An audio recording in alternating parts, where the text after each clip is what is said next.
जी हाँ, जहां हमारे तबरेज भाई ने कमेंट्स किया है कि भैया मानखुर शिवाजी नगर का आप प्लीज हाल बताइए, वहां पे एआईएमएम का क्या हाल है, प्लस सपा के जो बड़बोले नेता है अब्बू आजमी जी, उनका क्या हाल है, नवाब मलिक का क्या हाल है। फाइनली मानखुर शिवाजी नगर से कौन जीत रहा है। जो मैंने बातें करा है उससे फाइनली पता ये चल रहा है कि अब्बू आजमी साहब नहीं जीत रहे हैं।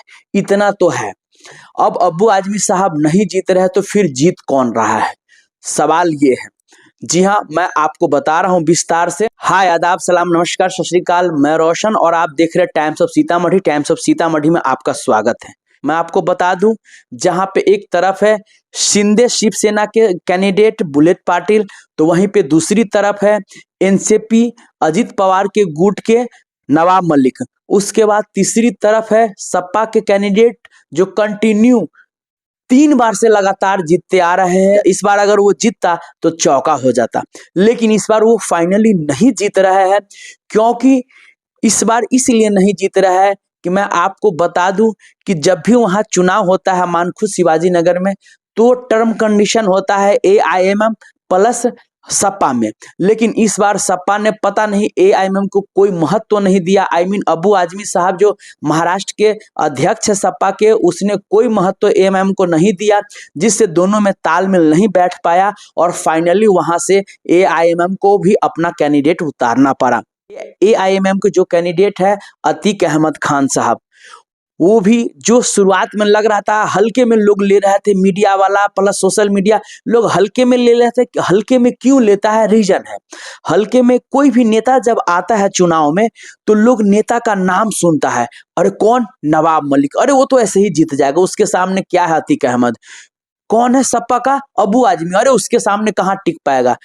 मैं आपको बता दूं कि इतना बड़ा विशाल हाथी होता है और कभी कभी एक मामूली सी चींटी उसको बेहोश कर देता है, घायल कर देता है।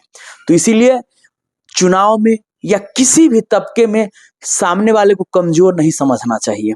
और कहीं ना कहीं अतीक अहमद खान साहब का जो मानखुर शिवाजी नगर से रिपोर्ट आ रहा है वो अच्छा आ रहा है, क्योंकि वो बंदा घर घर जाकर, जी हाँ, जहां पे सपा के नेता जो अब्बू आजमी साहब या नवाब मलिक साहब बस गाड़ी से गए हाथ जोड़ के और घूमते हुए इलाके से चले आए, लेकिन वैसा नहीं, अतीक अहमद खान साहब घर घर जाके खुद वोट मांगा, एक जमीनी कार्यकर्ता।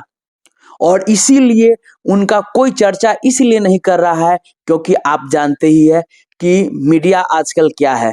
क्योंकि भैया अगर सामने वाला का दबदबा भी रहता है तो सामने वाले को चुप करा दिया जाता है कि भैया उसके बारे में ज्यादा व्याख्या नहीं करना है, ये चलता है। जी हाँ, यही कारण है। लेकिन जो भी सोशल मीडिया है, और सोशल मीडिया क्या है, ग्राउंड रिपोर्टिंग दिखाता है, वो एसी में बैठ के रिपोर्टिंग नहीं करता है सोशल मीडिया वाला। वो घर घर जाता है, एक एक कार्यकर्ता, एक एक आम जनता, एक एक वोटर से पूछता है।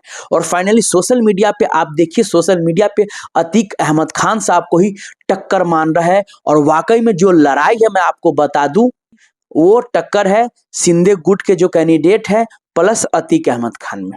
अब आप बोलेंगे इतने बड़े धाकर का क्या हुआ। इतने बड़े धाकर का ये हुआ, क्यों, नवाब मलिक अगर जीतते हैं तो आप जानते ही सीधा सीधा फायदा किसको आता है, महायुति। महायुति बोले तो सीधा फायदा किसको होता है, बीजेपी को।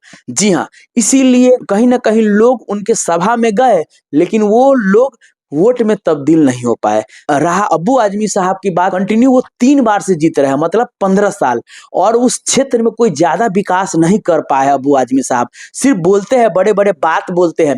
क्योंकि आपने देखा ही होगा लास्ट वीडियो लग गया कि मैं हार रहा हूं, मुफ्ती सलमान हजरी के पास गए थे। ये साफ साफ क्लियरिटी पता चलता है कि मानखुर शिवाजी नगर से इस बार अब्बू आजमी साहब ही नहीं जीत रहे हैं। इतना तो सत्य है, आप मानो ना मानो, ये तो सच है कि महाराष्ट्र में एआईएमएम इस बार एक अलग ही मुकाम हासिल करने जा रहा है। क्योंकि इस बार वाकई में महाराष्ट्र की जनता नहीं, पूरे देश के मुसलमान ओवैसी साहब के तरफ आंखें से आंखें, उनका हाथ बढ़ाने के लिए, उनका हाथ पकड़ने के लिए तैयार है।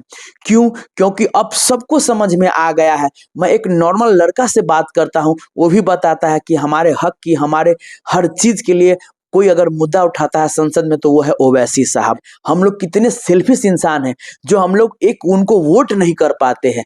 तो ये रियलिटी है और कहीं ना कहीं ये आपको 23 नवंबर को देखने को मिलेगा, क्योंकि वो जमीनी कार्यकर्ता है और प्लस असदुद्दीन ओवैसी साहब के नाम पे, क्योंकि सब लोग अब समझ चुके हैं कि मुसलमानों के लिए अगर कोई बात करता है, मतलब दलित महादलित कोई मजलूमों की भी बात करता है तो वह असदुद्दीन ओवैसी साहब। और कहीं ना कहीं लोगों की निगाहें इस बार असदुद्दीन ओवैसी साहब और प्लस असदुद्दीन ओवैसी साहब की निगाहें उस वोटर्स पे है जिनके लिए वो हक की बात करते हैं, जिनकी आवाज उठाते हैं।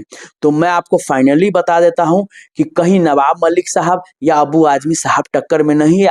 ऐसा भी मीडिया में खबर चल रहा है कि बिना एएमएम के महाराष्ट्र में सरकार भी नहीं बन सकती है, और ऐसा भी हो सकता है। जी हाँ, क्योंकि उनके कैंडिडेट 16 में से 10 प्लस कैंडिडेट जीत रहे हैं, इसमें कोई शक नहीं है।